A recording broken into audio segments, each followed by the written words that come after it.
Hey there, here are your top news stories from eWEEK, sponsored by Dell and Intel. Today's topic include Eugene Kaspersky's allegations that Microsoft Windows Defender is anti-competitive, the news that a new network worm could infect the Internet of Things devices in the home, the unveiling of Facebook's Messenger group chat in Canada and Australia, and the joint effort of the Linux Foundation and Reproducible Build to create a more secure software. Eugene Kaspersky, founder of security vendor Kaspersky Lab, isn't happy with Microsoft's business practices, and he wants the whole world to know about it. Kaspersky alleges that the close integration between Microsoft Windows Defender security software and Windows 10 makes it more difficult for users to install alternative anti-malware applications from Kaspersky and other security software companies.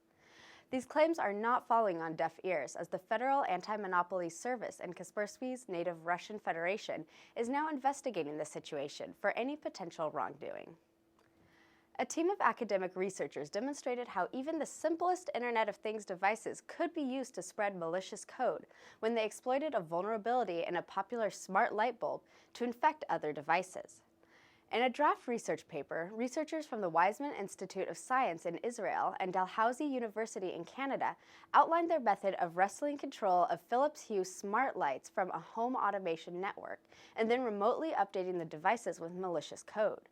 With just 15,000 randomly distributed smart lights in an urban area, a network worm could spread in a chain reaction throughout a city the size of Paris, the researchers concluded, using a type of analysis known as percolation theory. Facebook is in the process of enabling groups of people, and not necessarily friends, who know each other to interact around specific topics in real time on the social network. The app, called Rooms, is the same as a standalone app it attempted 2 years ago, but then pulled back right after it brought WhatsApp for $19 billion in February 2014. However, users in the United States will have to wait for a while to be able to use it. The launch, which Facebook has discussed publicly earlier this year, was rolled out November 11th through 13th in Canada and Australia.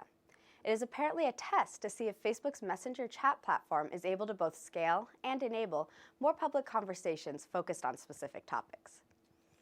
In an effort to help open source software developers build more secure applications, the Linux Foundation is doubling down on its efforts to help the Reproducible Builds project. Among the most basic and often most difficult aspects of software development is making sure that software end users get the same software code that developers actually built.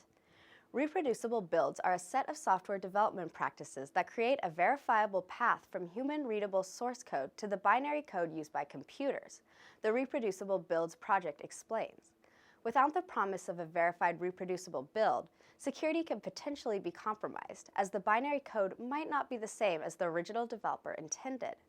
The Reproducible Builds project benefits from the support of the Linux Foundation's Core Infrastructure Initiative.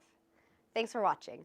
Follow the links on this page to learn more about the stories mentioned in this broadcast, and check back every weekday for another daily tech briefing from eWEEK.com.